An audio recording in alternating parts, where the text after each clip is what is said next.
Assalamualaikum. Yang berbicara মহাসমিত প্রালী মাদ্রাসা নাচল চাপা 90 প্রিয় শিক্ষার্থীরা, আমি আবারও তোমাদের অনলাইন ক্লাসে স্বাগত জানাই। আজকে আলিম প্রথম বর্ষের বালাগাত ও মান্তিক বিষয়ে একটি বিষয় নিয়ে আলোচনা করব ইনশাআল্লাহ।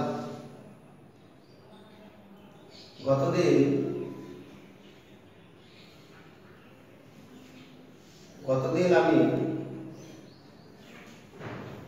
তোমাদের বালাগাত ও মান্তিক এই বিষয়টা সিলেবাস ও মানদণ্ড নিয়ে তোমাদের সাথে আলোচনা করেছিলাম। আজকে তোমাদের সাথে যেটা আলোচনা করবো সেটা হচ্ছে বালাগাতটা কি, এর আবিধানিক অর্থ, পারিভাষিক অর্থ কি এবং এর আলোচ্য বিষয় কি, এর পর্যন্ত আমি তোমাদের একটু আলোচনা করবো। এটা নিয়ে আশা করি তোমরা ক্লাসটা মনোযোগ সহকারে দেখবে। গতদিন আমি বলেছিলাম যারা গত ক্লাসটা মিস করছো, যারা এখনো দেখো তাদের আমি আবার একটু তোমাদের স্মরণ করে দিই যে গত ক্লাসটা ছিল যে বালাগাত ও মান্তিক। আমি আগে বলেছি যে এটা আমাদের একটা নতুন সাবজেক্ট, আলেমে দাখিলে সাবজেক্টটা ছিল না। বালাগাত ও মান্তিক দুটো অংশ মিলে একটা আমাদের বইয়ে দুইটা মিলে একটা পরীক্ষা হবে। বালাগাত থেকে 7টি প্রশ্ন থাকবে, এর মধ্যে 5টির উত্তর দিতে হবে। মান্তিক থেকে 7টি প্রশ্ন থাকবে, আমাদের 5টির উত্তর দিতে হবে। মোট আমাদের প্রশ্ন হবে 10টি এবং প্রতিটি প্রশ্নের মান হচ্ছে আমাদের 10 করে। এই জন্য আমাদের মানটা যে দাঁড়াবে 10 10 100, অর্থাৎ বালাগাত থেকে 50, মান্তিক থেকে 50, মোট 100 মার্কের আমাদের এটা পরীক্ষা। তো যারা কতদিন এখন ক্লাসটা দেখেনি, গত ক্লাসটা, তাদের জন্য আমি এটা জানিয়ে রাখলাম যে 100 মার্কের পরীক্ষা হবে বালাগাত মান্তিক। বালাগাত মান্তিক 100 মার্কের পরীক্ষাটা, এটা তোমাদের ইসলামের যে ইতিহাস, ইসলামের ইতিহাসের সাথে একটা গ্রুপ হবে, অর্থাৎ বালাগাত মান্তিক 100 আর ইসলামের ইতিহাস 100, এই দুটো মিলে একটা গ্রুপ হবে 200 মার্কের। তোমরা এই দুইটা সাবজেক্টে তোমাদের একটু গুরুত্ব দিতে হবে। তো বালাগাতের আজকে আমি যেটা তোমাদের আলোচনা করবো সেটা হচ্ছে ইলমে বালাগাত।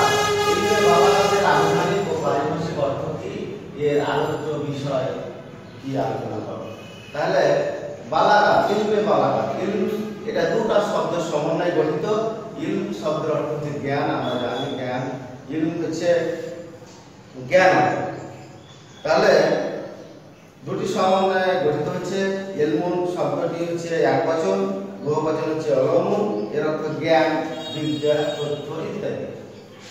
মানুষের যে জ্ঞান চর্চা, যে জ্ঞান ইলম অর্জন, এই জ্ঞান অর্জন, ইলম হচ্ছে জ্ঞান।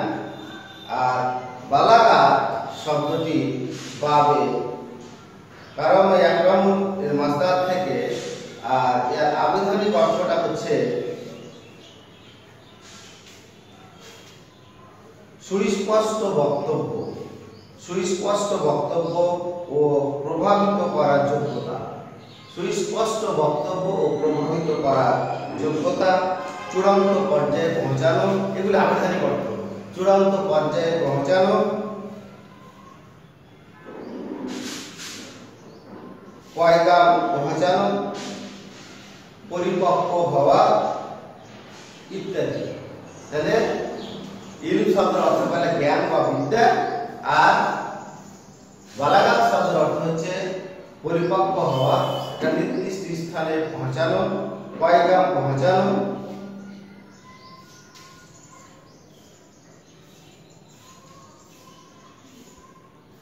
তাহলে বালাগাতের পারিভাষিক শৈলী, বালাগাত হলো এমন কতগুলো নিয়মাবলী জানার নাম। বালাগাত হচ্ছে এমন কতগুলো নিয়মাবলী জানার নাম যেটা স্থান, কাল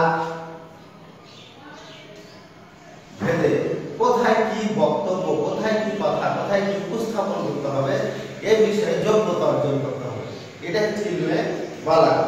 তাহলে এক কথা যদি আমরা বলি যে বক্তার চাহিদা অনুসারে, বক্তার চাহিদা অনুসারে স্থান বা কাল ভেদে যে জ্ঞান অর্জন করার যোগ্যতাটাকে হচ্ছে ইলমে বালাগা। তাহলে বালাগা হলে এমন কতগুলো নিয়মাবলী জানার নাম, যেমন অনুসরণ করলে অবস্থার চাহিদা অনুযায়ী, তথা বলতে কোনো ত্রুটি হয় না, অবস্থার চাহিদা অনুযায়ী, অবস্থার চাহিদা অনুযায়ী বক্তব্য দেওয়ার যোগ্যতা অর্জন করতে পারাটা হচ্ছে ইলমে বালাগা। আবার এরকম বলা যায় যে বালাগা হলো গুরুত্বপূর্ণ বাক্য অবস্থার আলোকে বিশুদ্ধ ভাষায় সুস্পষ্ট উপস্থাপন করা। মনে করো যে আমরা যে জালসা তাফসীর যেগুলি শুনি, একই জিনিস যে আলোচনা করা হয়, এক বক্তা আলোচনা করবে আর এক বক্তা আলোচনা যখন করে আমরা খুব মনোযোগ দিয়ে শুনি, একই কথা বলছে, একই কথা বলছে, একই কথা বলছে, তারপরও আমরা কি করি, এক বক্তাটা একটু মনোযোগ দিয়ে শুনি, অন্য বক্তাটা অতটা মনোযোগ আমাদের হয় না। কিসের জন্য? ওই বক্তার একই কথা বললেও তার বলার যে ভঙ্গি, বলার যে ভঙ্গি, সে ভঙ্গিটা খুব তার কি বলার কৌশলটা তার সুন্দর, একই কথা সুন্দর। এই জন্যই সে ওটাকে ইলমে বালাগাতের পরিভাষায় সেটা একটা কি করছে, সে একটা বিশুদ্ধ বা চমকপ্রদ বক্তব্যতে উপস্থাপন করতে পেরেছে। এটা হচ্ছে ইলমে বালাগাতের অবতারণা। আবার স্থান ভেদে বা সময় ভেদে, মনে করো যে বাজারে একটা হকার এসেছে, সে বাজারের হকারটা যদি তুমি যখন জোহরের আজান দেবে তখন কিন্তু ওই হকারটা কি করে, সে ওখানে ওষুধ বিক্রি শুরু করে, তাহলে কিন্তু তার ওষুধ বিক্রি হবে না, কারণ সে সময়টা নয়। আবার সে যদি একটা কোথাও মাঠের মধ্যে যে বিক্রি শুরু করে, তাও তার বিক্রি হবে না। তাহলে তার কি করতে হবে? সে দেখো এমন এক সময় তারা বেছে নেয় যে সময়টা মানুষের কাজ কাম কম বাজারে করতেছে, এবং ওই সময়টা তারা কি করবে, একটা ছুটি পেটে দিয়ে তার ওষুধ বিক্রি শুরু করবে। এখন তারা এমন বক্তব্য দিবে, তারা এমন চমকপ্রদ বক্তব্য দিবে যে সে ওষুধগুলি তুমি কিনতে বাধ্য, কারণ তুমি মনে হবে যে আমার এই অসুখগুলি মানে আমার ভিতরে আছে, হ্যাঁ, এমন ভাবে সে মিলিয়ে সে বক্তব্যটা দিবে। তাহলে যে স্থান এবং কাল, অর্থাৎ বক্তার চাহিদা অনুসারে যে বক্তব্যটা, বক্তার চাহিদা অনুসারে তার বক্তব্যটা মিলে দিচ্ছে। তাহলে এই যে যোগ্যতা অর্জন করাটা হচ্ছে ইলমে বালাগাতের অবতারণা। কি ক্লিয়ার?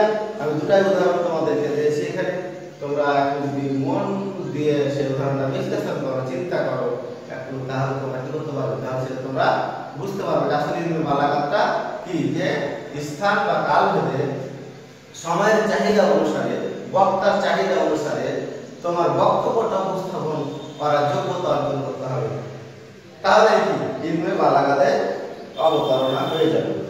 এখন আরেকটা জিনিস ছিল এখানে, যে এর আলোচ্য বিষয় কি, এর আলোচ্য বিষয় নিয়ে আলোচনা আছে। আমাদের আলোচ্য বিষয়টা কি? আমি আবার তোমাদের বলছি যে এল শব্দটা কি, এল শব্দের অর্থ হচ্ছে জ্ঞান বা বিদ্যা, আর বালাগাত শব্দের অর্থ হচ্ছে পয়গাম পৌঁছানো, চূড়ান্ত পর্যায়ে পৌঁছানো, চূড়ান্ত পর্যায়ে পৌঁছানো, তারপরে বিশুদ্ধ তথ্য, সুস্পষ্ট বক্তব্য প্রবাহিত করার যোগ্যতা ও প্রভাবিত করার যোগ্যতা। অর্থাৎ একটা এমন কি বক্তব্য দিবে যে একটু ওষুধ বিক্রি করো বাজারে, সে এমন ভাবে বক্তব্যটা দিছে হকারে যে তোমাকে ওষুধ কিনতে প্রভাবিত করে তুলছে। তুমি একটা মাহফিলে গেছো, মাহফিলে এমন বক্তব্য উপস্থাপন করছে যে তোমার পকেট থেকে দামটা বের করার জন্য প্রভাবিত করতেছে তোমাকে। তাই এই যে একটা ক্লাসে তুমি বুঝতেছো না, একটা ক্লাসে তুমি বুঝতেছো না, একভাবে না বুঝলে শিক্ষক তোমাকে অন্যভাবে নিয়ে গিয়ে তোমাকে প্রভাবিত করে তোমাকে বুঝাই দিয়েছে, তোমাকে একটা জিনিসের সাথে মিল করে দিতেছে। এটাই হচ্ছে কি ইলমে বালাগাত, এটাই হচ্ছে ইলমে বালাগাত। এবার ইলমে বালাগাতে আমি বলেছিলাম যে আলোচ্য বিষয়, ইলমে বালাগাতের আলোচ্য বিষয়। ইলমে বালাগাতের আলোচ্য বিষয় হচ্ছে কি? ইলমে বালাগাতের আলোচ্য বিষয় হচ্ছে দুটি। ইলমে বালাগাতের আলোচ্য বিষয় হচ্ছে দুটি।